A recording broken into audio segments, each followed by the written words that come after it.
call the Planning and Land Development Board meeting to order. Good evening and welcome to the City of Palm Coast Virtual CMT, July 15, 2020. Plan and Land Development Regulation Board meeting. Pursuant to the Governor's Executive Order number 2069 and 112, suspending all Florida statutes that require a quorum to be present in the persons of local government public meetings or require local government bodies to meet at a specific place, public place. The city may conduct meetings of its Planning and Land Development Regulation Board without having a quorum of this membership present physically and at any specific location or utilizing communications methods, technology such as telephone, phonic, video conferencing, and provided a section 120.54 5B2 Florida statutes. Mayor Highland, pursuant to the authority granted to her by the city charter, section 4, City Council Session 4, declared a public emergency on March 15, 2020 in response to the COVID-19. Furthermore, pursuant to those powers and the Governor's Executive Order number 2069, she is suspending all city requirements that require a physical quorum to be present to conduct these meetings and authorize that this meeting be conducted and communication media technology under the city state of emergency proclamation and virtual meeting executive on April 3rd, 2020. The city manager, pursuant to the authority granted him by the city's Intel state of emergency COVID-19, has closed City Hall to the public. Therefore, no member of the public will be allowed into the community wing of City Hall during this meeting. Notice that this meeting was going to be held by communication media technology and not at physical locations was posted on the city's website at last 5 days ago. The notice provided that those members of the public needing to reasonably accommodate and participate in the meeting could contact City Clerk for assistance by noon of Monday, July 13th, 2020. Access to this meeting is being provided via live stream on the city's website at www.palmcoastgov.com and 386-223-1690. We ask that everyone state their names each time they speak. We also advise that this meeting will be terminated if there is a technical issue. Staff may read public comment into the records during the public comment time. If any is received, but no matter what, all pertinent emails will be incorporated into the records of this hearing. If you have problems connecting to or need technical assistance, please call 386-986-2391. Public participation will work as follows. Prior to calling in with your comments, if you are watching the meeting from other websites, please mute those so that when you call in with comments, there is no interference. If you would like to participate in public comments, call 386-223-1690. You will need to hit *9 to raise your hand and provide your comments. when your agenda item is called. You will be acknowledged by being unmuted, and you must hear the message that you have been unmuted. Please begin by stating your name clearly. For the record, you will have 3 minutes to speak. When there is 15 seconds left, in your 3 minutes, you will hear a beep, and then at the end of your 3 minutes, you will hear another beep, and you will be muted at that time. You will be disconnected from the meeting. All callers will have the opportunity to speak. Please be aware there may be a short pause as we switch to the next caller. Today is July 15th, 2020, and it is 5:30 p.m. Please rise and join me in the Pledge of Allegiance to the flag. I pledge allegiance to the flag of the United States of America and to the republic for which it stands, one nation, under God, indivisible, with liberty and justice for all.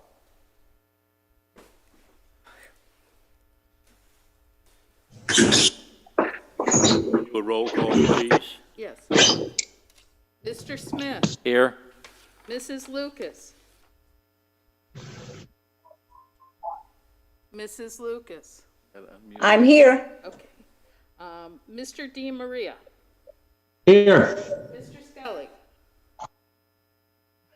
Here. Mr. Davis. Here. Okay, Mr. Freeman and Mr. Dolney are excused. Miss Nicholson. Here. Okay, we do have a quorum. Okay, we need an approval of the minutes from the last meeting, June 17th, 2020. If there are any corrections or deletions that need to be made, please acknowledge, and otherwise I need a motion and a second. This is Clint Smith. I move their Mr. approval. Chair. Bobby Demers, second the motion.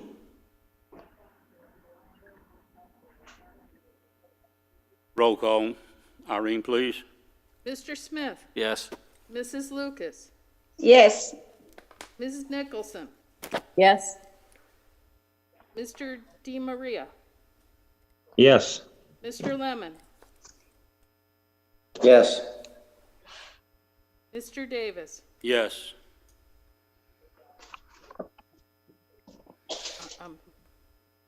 All right, the next item on our list is a special exception to the Old Kings Road self-storage application, number 4362. Mr. Tyner. Thank you, Mr. Chairman and members of the board. This is a special exception for a mini warehouse, office warehouse, actually self-storage along Old Kings Road. It is within a zoning of COM2, and those would require a special exception approval from the Planning and Land Development Regulation Board. It's not a technical application. This is the first step. After a special exception, it would require a site plan with all the technical requirements part of that. So basically, just to kind of make a generalization or just a basic statement of what a special exception is, it's basically the question of the day is that, is this use compatible with this area? Basically what it is. And the special exception process allows for the addition of special conditions that can be added on to the application or to the development order to help ensure that the use is compatible for that area and is appropriate for that general area.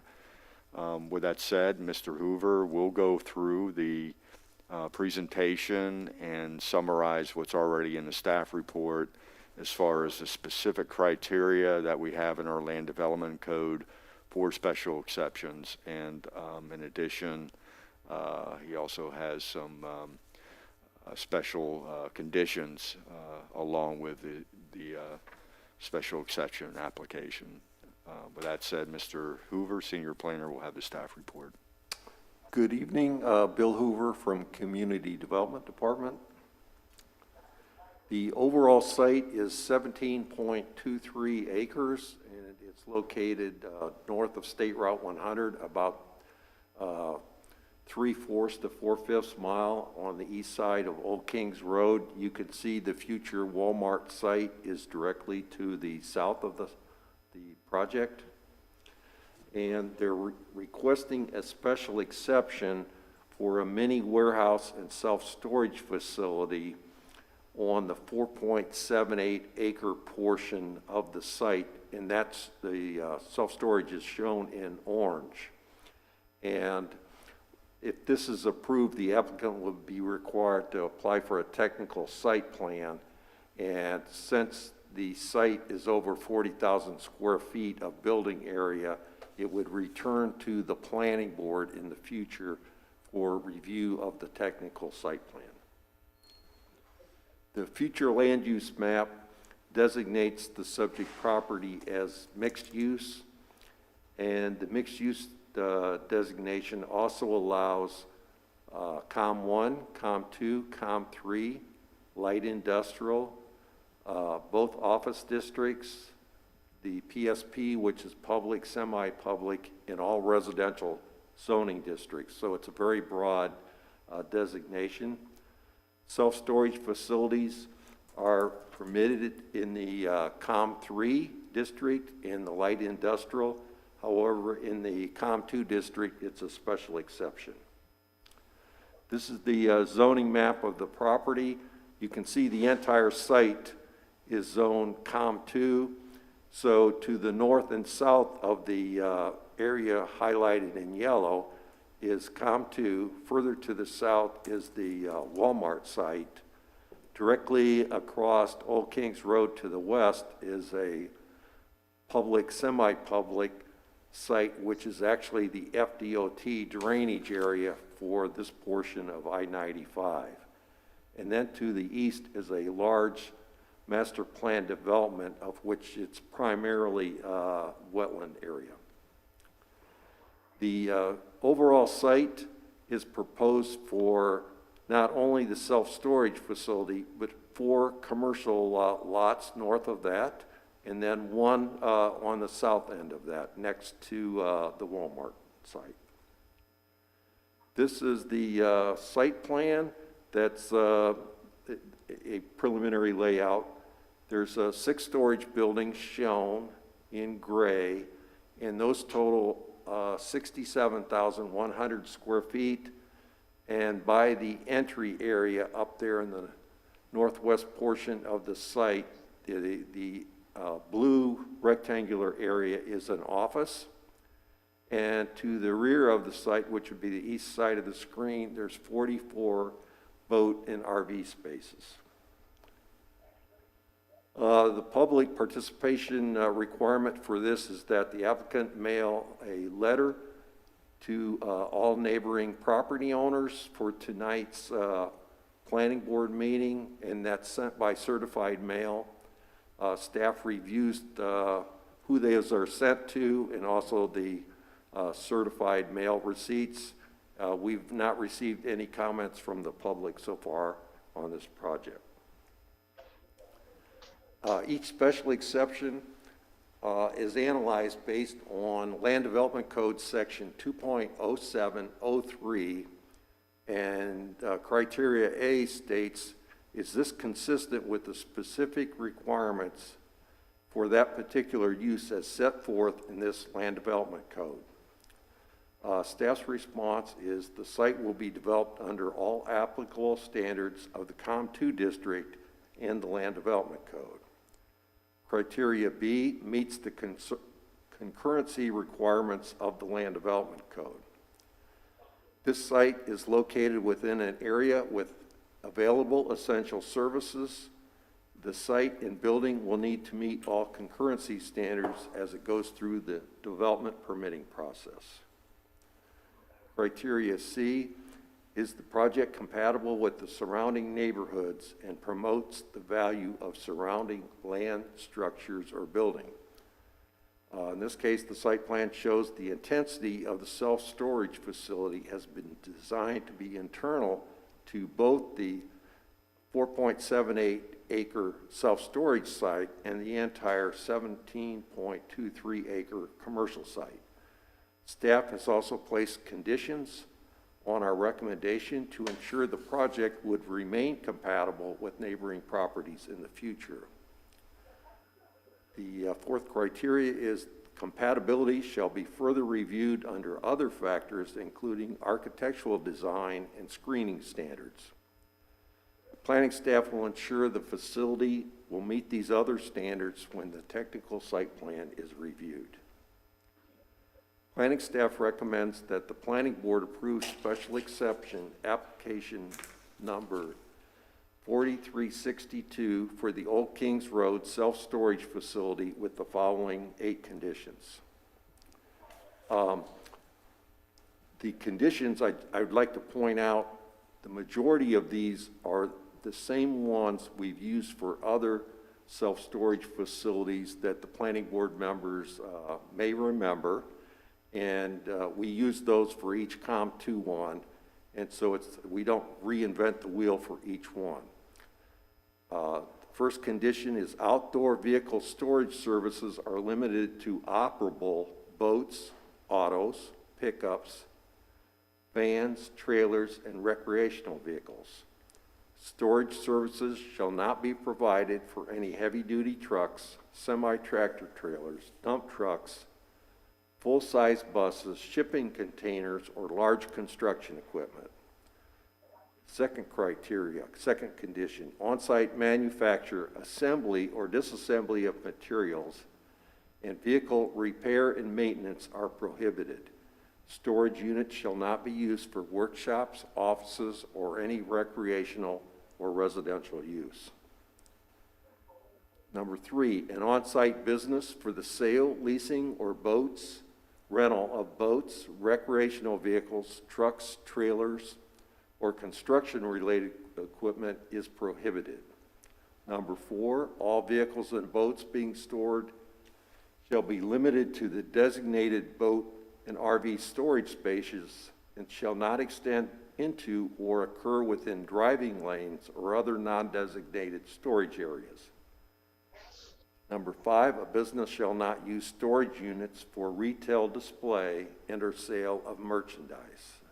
6, no individual business signage shall be visible from the exterior of any storage unit except for the storage business itself.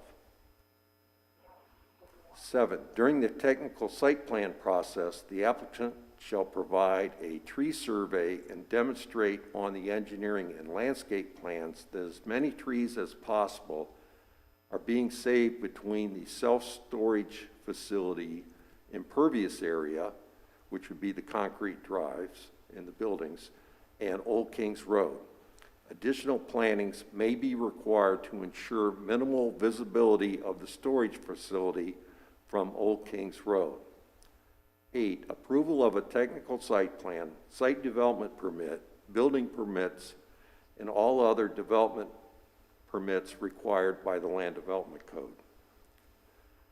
The applicant's representatives are in virtual attendance, and these include Attorney Jay Livingston, who's the agent, and project engineer Kurt Wimpay. So staff is open for questions, or if you have questions for the applicant, they're also available. And I'm going to back up to the applicant has requested that the site plan be put back up because they thought that might be where there could be the most questions, if any. And they have a presentation, correct? No, but they're available for any questions on this. Don't see 'em.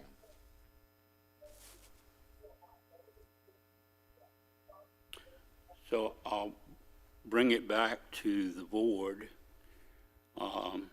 if they have any questions on this application, please say your name and let us know what your concerns are. This is Sybil Lucas. The facility will have offices for the owners or operators, yes? This is That's Bill correct. That's Hoover. correct. The original plan left that out, and that was added in, I believe. And Kirk, correct me if I'm wrong. The area marked in blue, or the entry, is where the office is. That's correct. Will the site have someone on site 24/7?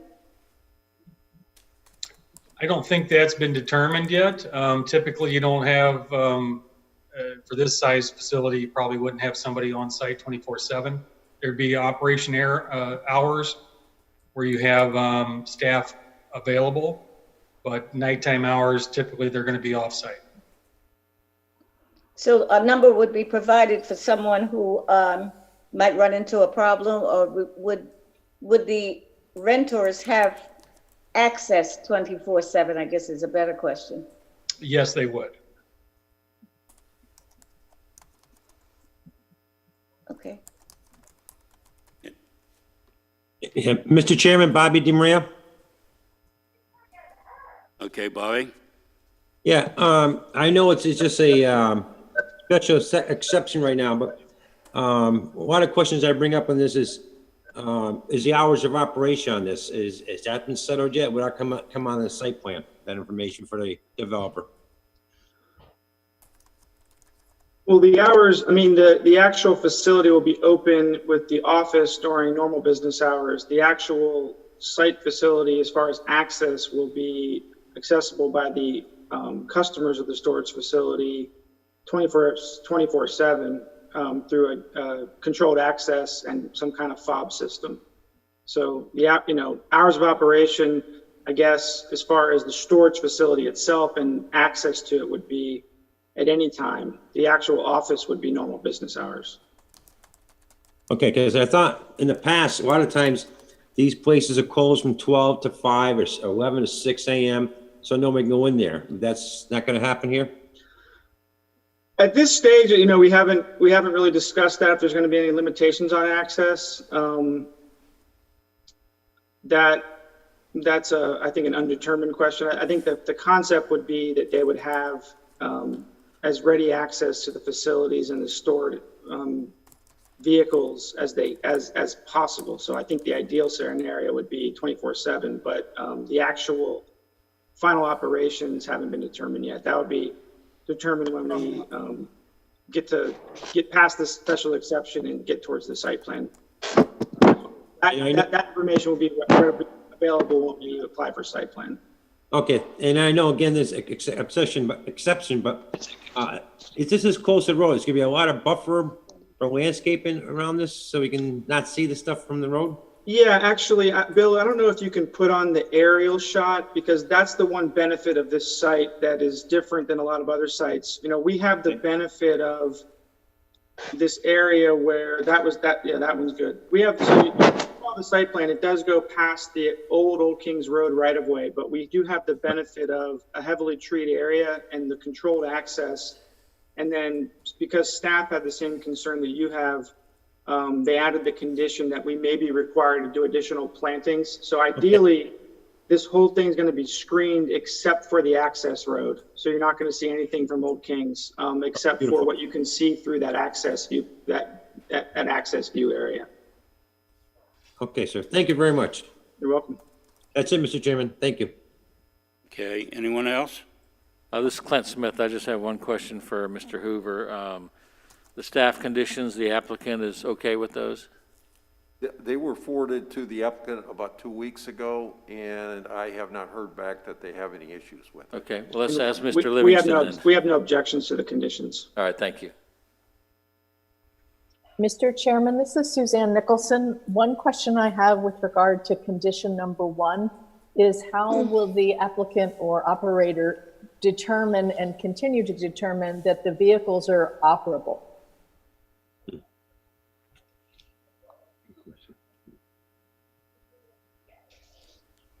Can the applicant answer that question, Well, please? in terms of, that would be an operational requirement for the people that are running the office to make sure vehicles that are there are not derelict. That would be a monitoring requirement. I would assume, and I'll let the city staff answer the question, the final answer to the question, but I would assume that that would ultimately turn into a code enforcement issue under the special exception conditions if we did not fulfill that duty. But the actual monitoring of what's stored there to make sure it's operational would be a function of the people that in the on-site office. Right. One of the ways staff would be able to tell, which would be enforced by code enforcement if we ran into problems at the site, is they would look at license plates to see if the vehicles are registered. So that's a good indication. So let's say, in my previous planning experience, I've seen where self-storage facilities, the lower end ones, you'll have somebody bring in a vehicle that was damaged and they're waiting for parts or something like that. That's definitely not what we would like to see. So that's the reason we have this in here.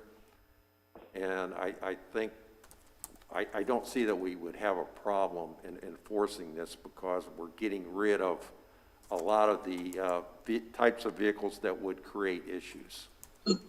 And I'll just add to that too, that, the intent of that condition too is that, we don't want it in a junkyard, Right. where you've got all these dilapidated, that's basically it. We don't want a junkyard. In reality, a bona fide storage facility, who is going to pay money monthly to have a piece of equipment out there that doesn't work, or a boat? Most likely that's not going to happen. So the real intent is that, staffs, we don't want a lot of junk and have it a junk storage yard, basically. I guess just as a follow-up to why I'm asking the question is, right now, there's a lot of bills aren't being paid by people. And this would be one of those easy bills that wouldn't get paid in a financial situation and then get neglected. So I guess I would hope that the operator would demonstrate through the next application how they intend to ensure this for the community and not have to have it be determined that we're creating more work for our code enforcement to be enforcing this, and it's something that the actual owner and operator would be demonstrating that they're doing, would be my thought. We'll make sure to address that in the site plan application. With the storage facility, obviously the storage operator wants to make sure they're getting paid as well. There's a fairly expedited process for notice and then a judicial sale, forced sale of the of whatever materials are there to cover the unpaid expenses. So unless the operator's not doing their job, the likelihood of something sitting around derelict because the fees are not getting paid is that period of time would be limited, because at some point the operator would then evict them and sell whatever's there in an auction to pay the unpaid rent. And there's a statutory process that we'll make sure to address that at site plan, and then we'll also make sure to walk you through the statutory process so you understand that it's not the same thing as going to court and waiting months for a judgment. It's a very specific process that's available for storage facilities. Great, thank you. That's my only question, Chairman. Thank you. One thing that I understand that code enforcement will be allowed to access this property at any time during operational hours to check this stuff. Then he would probably report back to your office there, to the manager, or how's that going to go? My concern is, I know for a fact some storage facilities let things sit there and rot away. As long as the person is paying the rent, it becomes a junkyard. So enforcement is a real concern of mine.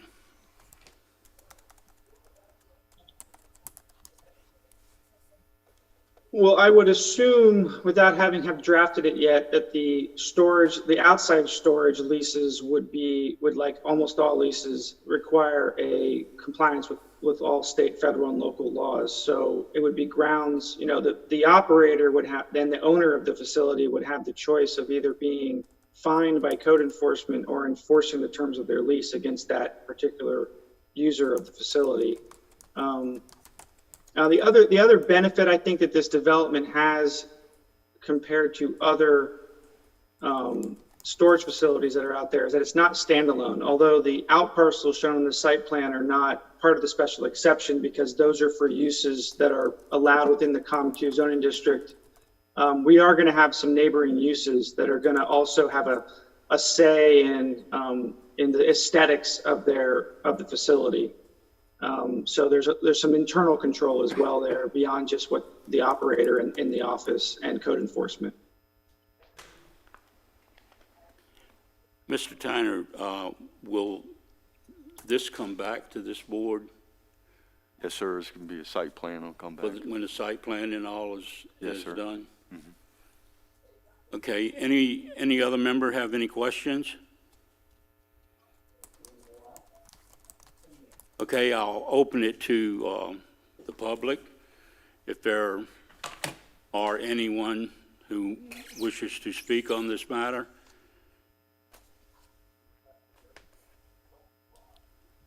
No, sir. We don't have anyone? Thank you. I'll bring it back to the board for a motion, understanding that this will come back to the board, as Mr. Tyner stated. So I'll open it to the members, please. Mr. Chairman, Jake Scully, I move to approve the special exception application 4362 for the Old Kings Road self-storage. Sybil Lucas, second. Any questions? Okay, Irene. Hold on, Mr. Chairman.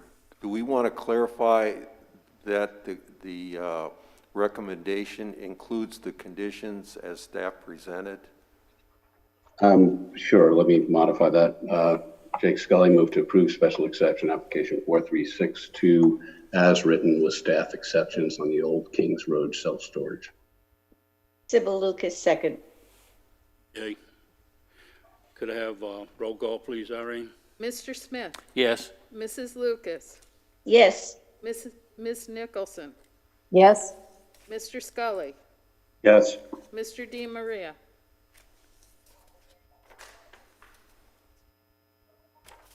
Mr. DiMaria. Yes, sorry. Okay. Mr. Lemon, Yes. Davis. Yes. Motion carries 7-0. Okay, the next item that we have is, I lost my place, pertaining to the mini storage, stores, The small box. discount. small box stores. Did I need to flip the page? Okay. That's item number 3, request to approve a regulation for small box discount stores. Mr. Tyner, please. Thank you, Mr. Chairman. Yes, this is, y'all may recall, this goes back to January 7th, actually, when at a regular business meeting, City Council requested that planning staff look into regulating small box stores. And then we got a long process that, Mr. Del Lorenzo will have some of the history. We're going to actually tag team a presentation here, but we're bringing back to you this evening a consideration of some legislative change for the Land Development Code for your consideration for a recommendation to City Council. So with that, Mr. Del Lorenzo is going to take the first half of the presentation. I'll take the second half. Okay. Good evening, board members. Jason DiLorenzo, Chief Development Officer. So like Mr. Tyner said, I'm going to cover how we got here, and then Mr. Tyner is going to cover the proposed regulations. So back on January 14th, the City Council approved legislation in progress, basically telling the public that we were considering some changes to the Land Development Code in regards to small box retail. On February 19th, this body approved the moratorium by a vote of 4-3. On March the 3rd, the City Council then approved the ordinance on first reading. And then a week later, we had a City Council workshop, and we were fast-tracking this at the time, and we had a discussion with City Council about some options for regulating small box discount stores, including prohibiting them in neighborhood commercial, COM1 zoning districts, creating a distance separation between operations, and compatibility of small box discount stores adjacent to residential uses. Those were the items that council asked us to look into. We were scheduled for second reading of the moratorium on March the 17th, but City Hall closed the week before that, and we had a lot of larger issues to deal with, and this issue kind of went to the side for a while.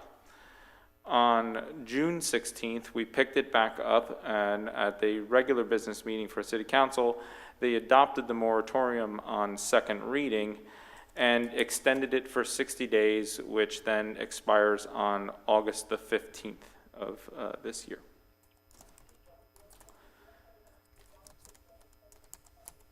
From the moratorium ordinance that you reviewed, we included a definition for small box discount stores, which is a retail store that is 16,000 square feet or less in size, which offers for sale a variety of convenience shopping goods and continuously offers the majority of the items in their inventory for sale at a price lower than traditional retail stores. Small box discount stores does not include a pharmacy and does not sell gasoline or diesel fuel or specialty items and food items as primary product, including greeting cards, consignments, meats, seafoods, cheeses, or oils and vinegars. This is a common definition that's used around the nation for small box discount stores.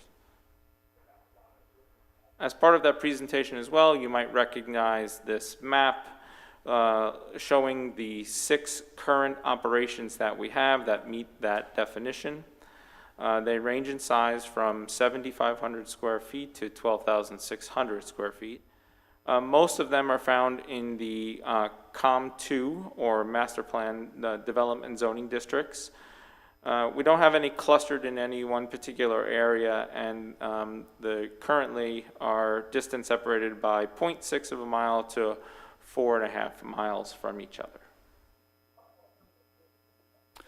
So basically, after the analysis, staff went back and created an ordinance that some of the recommendations are within your agenda package. So, you know, based on also City Council's direction, one of the things that we did already was to define what a small box discount store is, you know, to get a definition.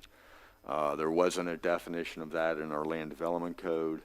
And as Mr. DeLorenzo pointed out, other municipalities have created a definition that we kind of utilized but also modified as well. And as y'all recall, back during the moratorium days of the definition, we had a lengthy discussion, I guess, surrounded by the definition. So we kept that same definition that we worked prior to this, and it's as our modification of our code.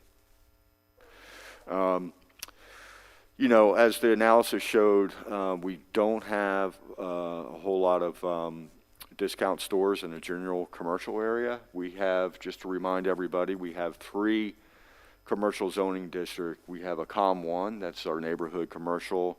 We have a COM2 that we call a general commercial, and we have high intensity commercial district, which is our COM3. And as you know, we also have a zoning district called Master Plan Development that specifically has a development agreement that's attached to that ordinance. That's a negotiated regulation between the city and the applicant.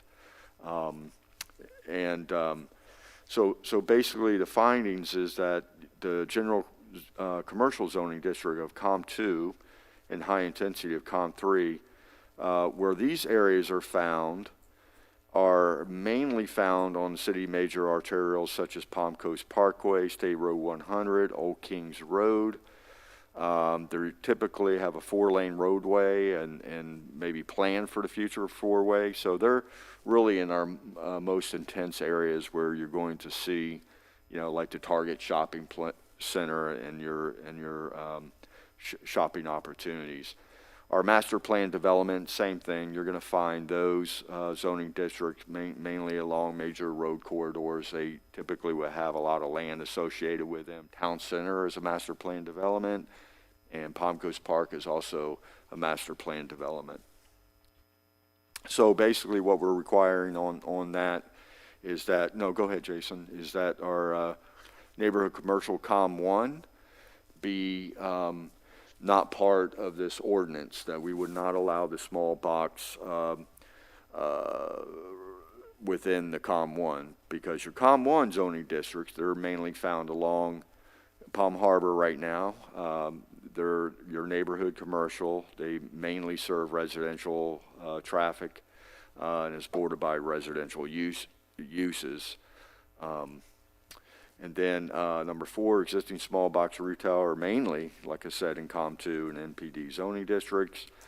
We have one existing operation of a small box discount store within COM1, and that was the Dollar General on Matanzas Parkway. That's the only one that we have in COM1 right now.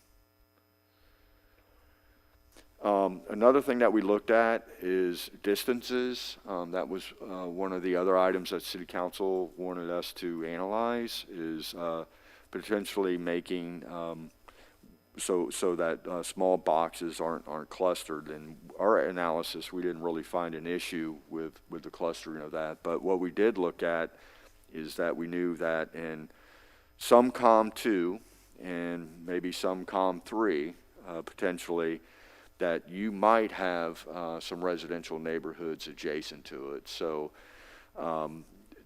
what we had drafted is that if there are residential lots within 500 feet of a residentially zoned property, then the small box would require a special exception, such as the previous item that we heard. That way you can, planning board can add, maybe special conditions. Let's say some additional buffering along the neighborhood would probably be appropriate, but based on a case-by-case basis. So basically, this last slide on the presentation, this is it. This is the city staff recommendation. We had changed our table to add a small box discount store. You can see that there in red. We were permitting outright in COM2 and permitting outright in COM3. And you can see the little asterisk there, number 3, for a footnote that we already have existing in our land development code, so there's no addition to that condition. We just added the asterisk to small box discount stores if they're within 500 feet of a residential property to require a special exception. So Mr. DeLorenzo and I are here for any questions or discussions y'all may have. My understanding then, we've set a square footage limitation on a small box store of 1,600 square feet, 16,000 square feet, or 1,600, I'm sorry. Definition was there. You want to go back to the definition right there? Yeah, look at the definition. That is it. 16,000, okay. Or less. Or less?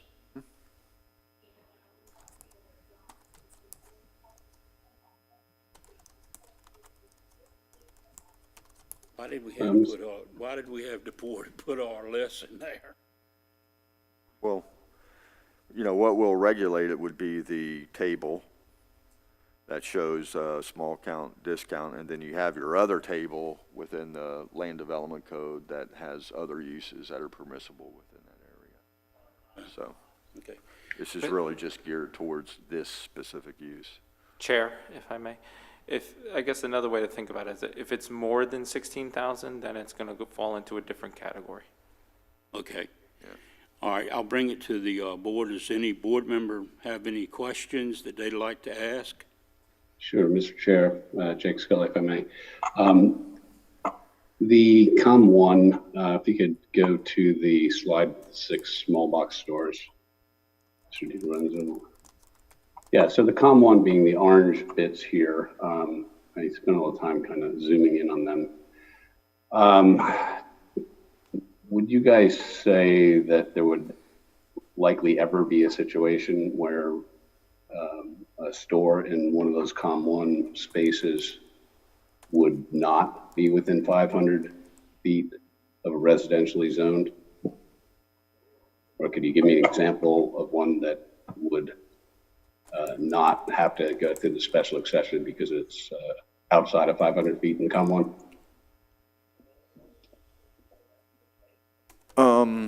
Let me see if I got your question. For COM1, if we look at the area on the map, I wish we could focus in on it, but I believe that those properties, most of those properties, and I can't say for sure, would most likely fall within the 500 foot of a residential zone piece of property.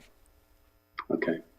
And the special exception is is the compatibility one, where typically it's as you mentioned, buffering trees, architectural concessions, etc. I just feel like sharing with the group that I don't recall too many times where a special exception has come before us where the additional buffering, etc., was not, it always seemed to make the grade. I don't recall us rejecting something on neighborhood compatibility that went through these steps.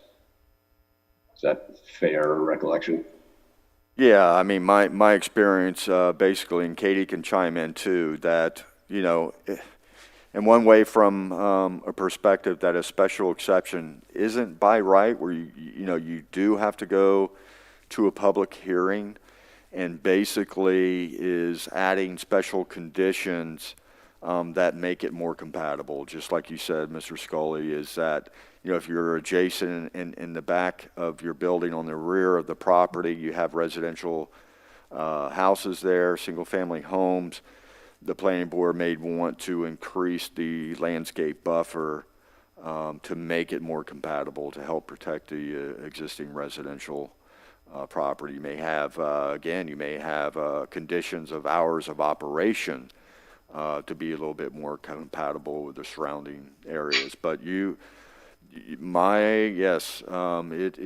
has been rare. I can't recall a time that the planning board has, I guess, denied a special exception. I can't remember. That's right. You can hear me, can't you? Yes, ma'am. Okay. Yeah, and the whole idea behind a special exception is it is presumptively compatible, and then you just have to add conditions onto it to make it compatible. So it would be extremely rare that you would deny outright a special exception. It could be that you place certain conditions and the applicant objects to those conditions, but typically you wouldn't necessarily, you wouldn't deny it out of hand.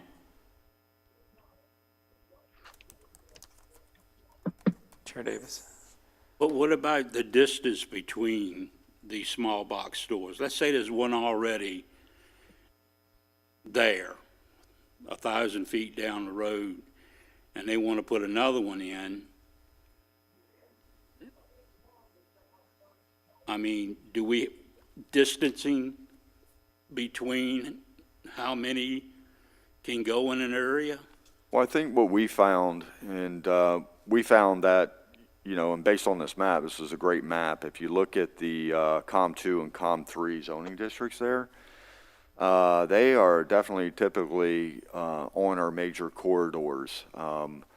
So, let's look at, I'm just making this up a little bit, but let's say the Target Plaza, you know, you have a future plaza that, you know, it's possible that in the COM2 zoning district on a major corridor that you may have two hand-in-hand different small box in one shopping center. For example, you may have a Dollar Tree and maybe a 5 and Under, right, you know, on the other side. So, but, you know, I think it lessens the impact from our analysis of looking at, you know, where the existing COM2 and COM3 zoning are that have definitely not that big of an impact.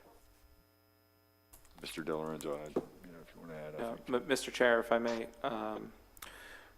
back to Mr. Scully's question about the COM1, or pointing out where COM1 is located now in relation to residential zoning. That's just the COM1, for the board's consideration, that's just the COM1 that we currently have. As the city continues to grow, we will have additional areas of COM1 that may or may not be located near residential. Okay. Does anyone else on the board have questions? This is Suzanne Nicholson, Mr. Chairman, and I guess I'm trying to play catch up here because I wasn't involved in all the previous meetings, but it seemed like City Council's concern was having an abundance of these type of stores that would then create difficulty for other more desirable retail that would have more diversity and would potentially be having an economic impact, not just a screening impact. Am I correct in that? And are we addressing that with this recommendation? Yes, Yeah. ma'am, I believe you are correct in that, and that's why locating them in COM2 and COM3 puts them in the corridors of the city and not out throughout the city. Did that answer your question? But I'm not sure if we're not limiting the amount that we have, how we're addressing the potential economic impact. I understand the same way you did about council, about an overabundance of these small box stores. Mr. Tyner, this doesn't seem to reference the number that Palm Coast could have. No, it doesn't. It, you know, what we did is, you know, protect the neighborhoods and site these within the major corridors, like on Palm Coast Parkway, State Road 100, some areas on Old Kings Road that will be developed in the future. But yeah, our staff has not recommended to you distancing requirements. This is Sybil. At one of our last meetings, I had supported a moratorium on the small box stores. I don't currently see anything that would change my mind about that, because in all of these provisions, we're not limiting the number of stores that could come in.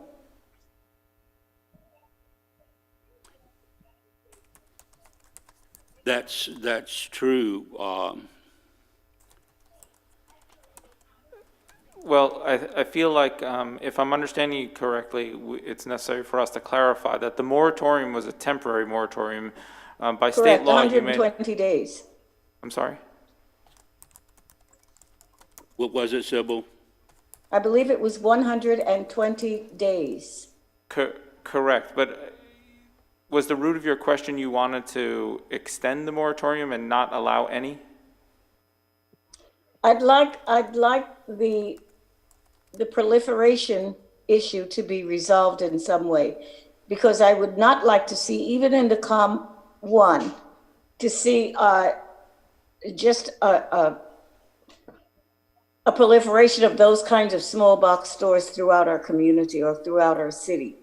And I don't see where the changes that have been made are going to limit them. It may distance them, but it doesn't limit them.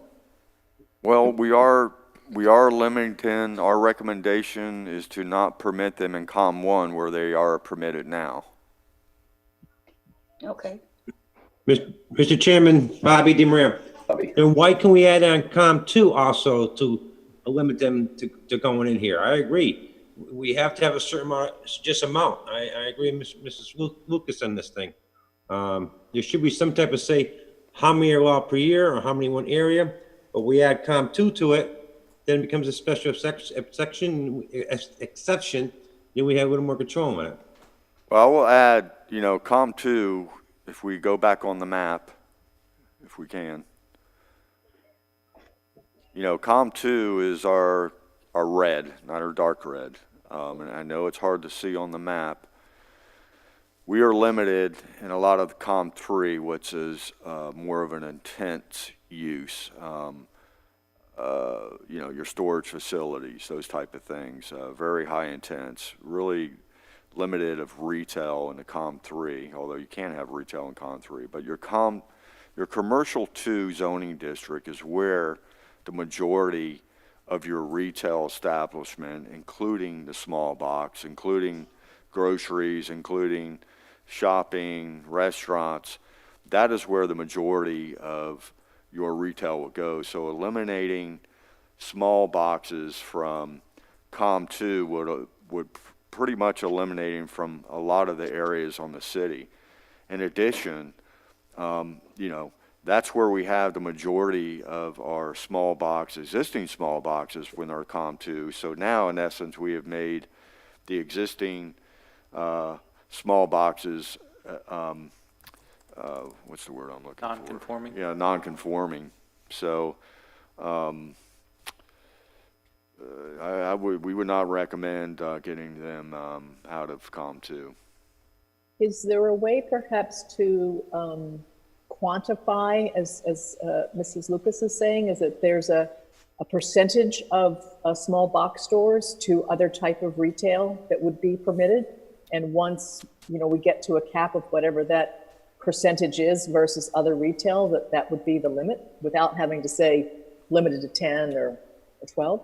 Yeah, I mean, I don't think we could do that. And Katie can chime in too, but limiting to a specific number is, you know, that, you know, you're talking about proliferation of small boxes, and how you can do it is through as we talked about in the beginning of the presentation, is a distance requirement that, you know,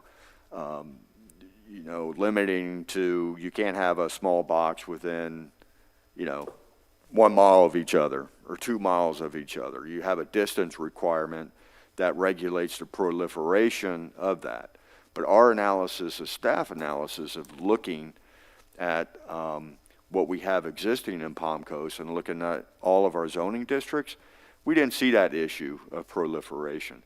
Now, if we start having that issue, a proliferation of these small box stores, nothing's prevented us for coming back and taking another look at the ordinance, but we just didn't see that data through our analysis that it is a current issue right now. And I think and Katie, Ms. Reichman, we want to chime in, because part of our recommendation is actually looking at the data and, you know, to come up with, you know, a distance and limiting them without having an issue of proliferation could be problematic for us legally at this point. Katie, do you want to chime in on that? Yes, thanks, Ray. Yeah, you know, obviously we're making this kind of very specific definition of small box, and then we're saying that this particular type of retail needs to be regulated a little differently. In what the staff has brought forward, I think you can justify it. It makes sense because they're backing it up by saying these kinds of retail stores need to be on the main arteries. But the question is, have you gone into the realm of a little bit more arbitrary when you start looking at even separation between them? That's something that quite a few communities have done. but it still requires you to find some definite reason for that in your data. You can't just say, well, it seems to me that these small box retail are creating food deserts, or it seems to me that they attract crime. You know, you really have to have the statistics. So what staff has come up with is based on their study of the city and what the city needs at this particular time. That's not to say that down the road it couldn't be changed with proper data. Mrs. Sybil again. Katie, are you suggesting that we wait until there is a problem? Because if we look at other cities, we can very readily see the proliferation of small box stores in other towns and cities, and the impact that both visually and commercially that it has on these cities. So are we suggesting that we go ahead and use the recommended distancing, and then at some point down the road when we have a problem, try to undo it? Well, I would certainly hope that it wouldn't be after we have the problem. I mean, I think we can sort of see it coming, but we also, you know, we also have to do what's defensible based on what we found in our city. And I don't think that some of the cities that have these distance restrictions have necessarily backed it up with appropriate data. I don't know. I haven't looked at every single one to be sure. But, you know, I agree with you totally, Sybil. I get where you're coming from, to be proactive and to see what's happening elsewhere. But we don't seem to have that data right now. We might, but I think staff's going to be watching closely to see if we get to a point where we need a distance restriction. So, Sybil, from what I've read, because you know, I tried to go to reputable sources, but it seems that the demographic where this proliferation is significantly a problem is in rural and poorer areas, and it, you know, when people consider the dollar stores as, you know, a negative proliferation, you know, I wouldn't say predatory, but, you know, getting in that direction. Right. It's either demographics, at least of our current COM1, if that is in fact what is attracting dollar stores to pop up everywhere, it just doesn't seem to be a well-supported business decision to, you know, put 12 Dollar Generals on Matanzas and Palm Harbor Parkway, to me, based on what I've read. That's all.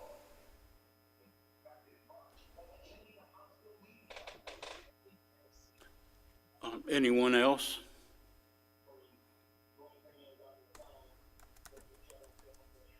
May I ask, this is Sybil again, may I ask what, if any, is the common denominator between these dollar stores? Are they being marketed, or are towns being marketed as a good place for people to open these kinds of businesses?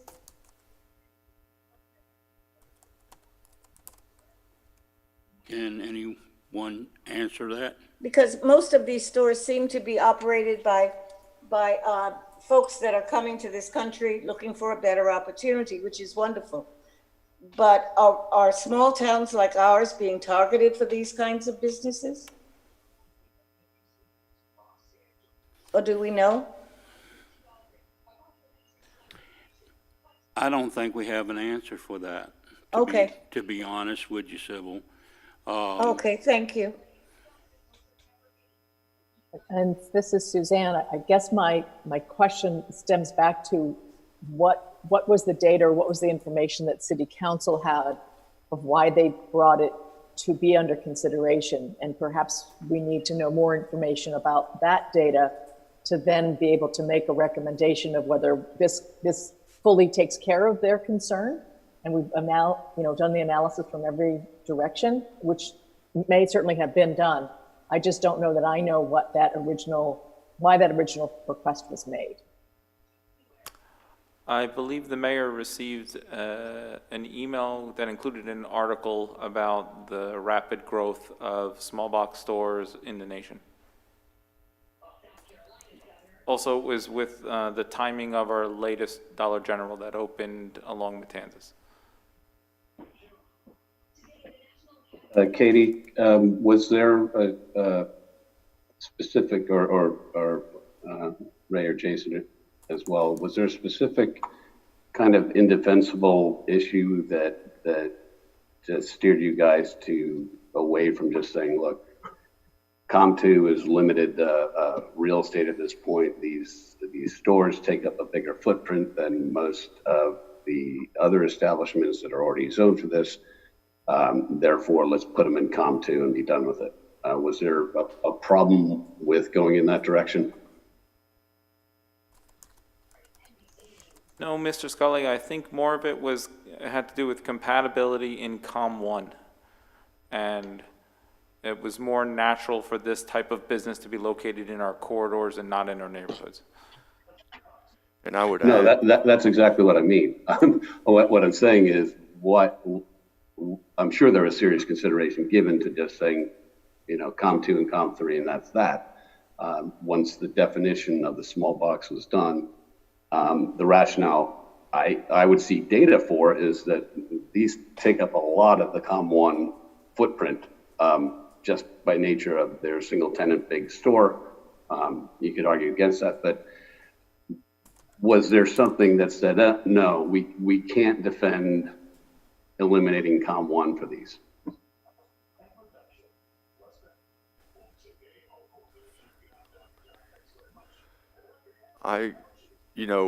and we had workshops with city council and, getting direction or consensus. And, when staff was doing the analysis of, these type of small boxes, I think it was, like Mr. De Lorenzo said, more of a compatibility issue for us, of looking at where these retail establishments would be more compatible with the surrounding neighborhood.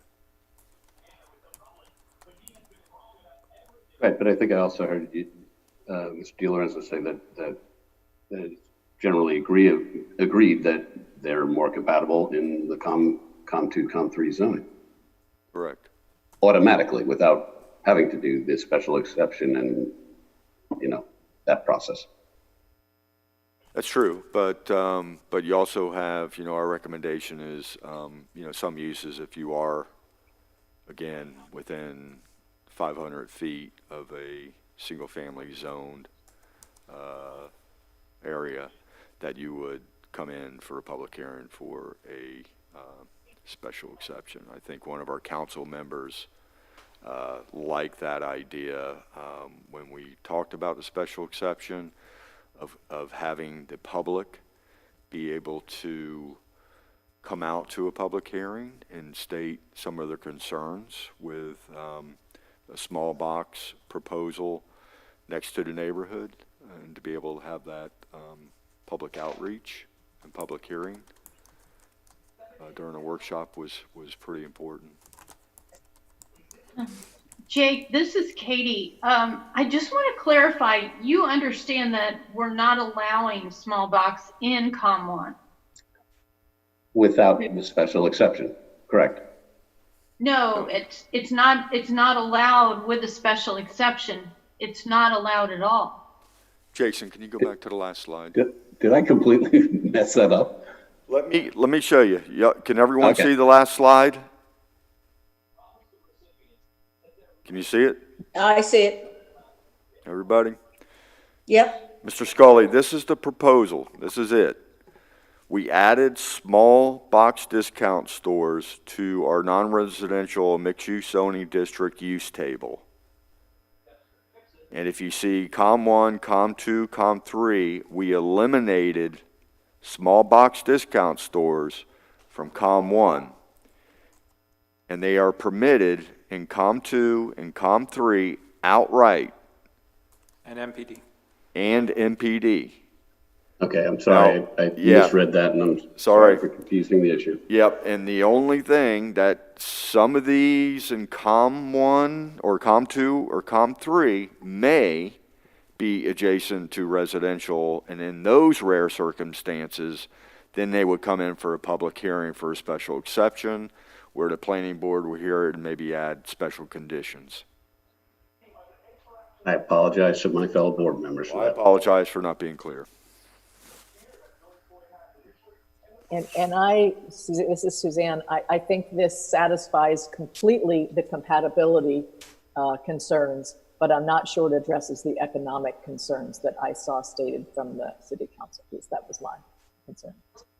And that's my last comment. Okay. Do we have a, Mr. Tyner, do we have a restriction that if we are in Comp 2 or Comp 3, that we've got a small box store and limiting another small box store next to it? No, sir. So they could do that? Theoretically. If market conditions found it necessary or possible. I know staff's worked hard on this, but it's kind of a little bit, I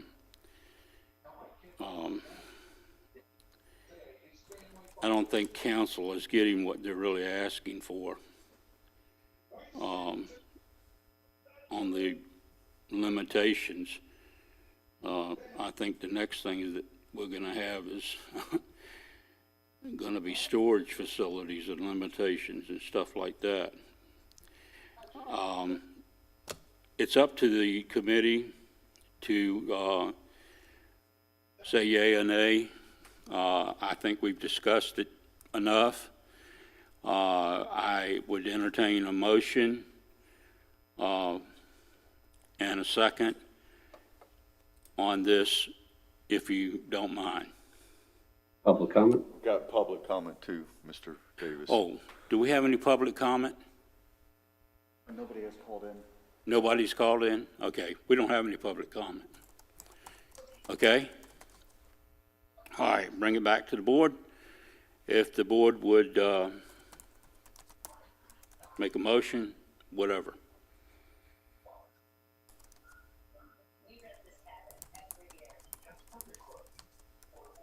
So Jake Scully, I move to approve the ordinance regulating small box discount stores, item P 8342. This is Clint Smith, I'll second. Okay, I have a motion and a second. Any questions? Okay, Irene, please call the roll. Mr. Smith? Yes. Mrs. Lucas? Can you come back to me? Miss Nicholson? No. Mr. Scully? Yes. Mr. DiMaria? Yes. Mr. Lemon?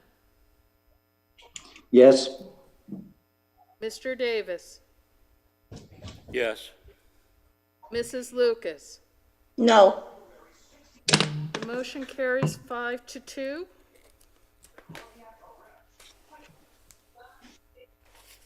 Okay, we have anything else on the agenda, Mr. Tyner? Anything to come up? No, sir. Okay. All right. Recommend a motion that we adjourn. Bobby Demer, motion to adjourn? Second, Sybil Lucas? Roll call. Mr. Smith? Yes. Mrs. Lucas? Yes. Ms. Nicholson? Yes. I'm sorry.